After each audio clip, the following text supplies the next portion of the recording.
പ്രേതാത്മാവിനെ ആവാഹിച്ചതാണ്. ശരീരത്തിൽ കുടിയിരുന്ന 3 വർഷത്തോളം അവരുടെ ശരീരത്തിൽ കുടിയിരുന്ന പ്രേത ആത്മാവിനെ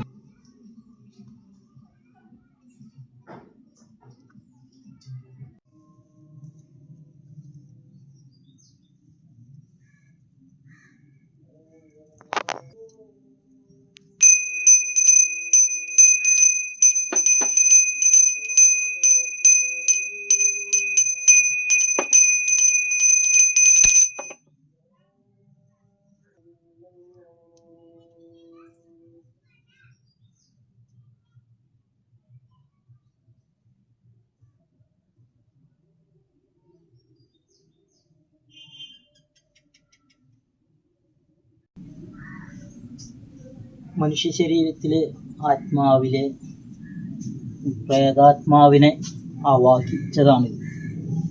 ശരീരത്തിൽ കുടിയിരുന്ന 3 വർഷത്തോളം അവരുടെ ശരീരത്തിൽ കുടിയിരുന്ന പ്രേത ആത്മാവിനെ, ഭാര്യയുടെയും ഭർത്താവിൻ്റെയും ശരീരത്തിൽ കുടിയിരുന്ന ആ ആത്മാവിനെ നമ്മൾ ആവാഹിച്ച് ബന്ധനത്തിലാക്കി 2 വെള്ളി തകിടുകൾ, ഒന്ന് ആണിൻ്റെയും ഒന്ന് പെണ്ണിൻ്റെയും വെള്ളി തകിടുകൾ ആവാഹിച്ച് ബന്ധനത്തിലാക്കി നിർത്തിയേക്കാണ് നാം.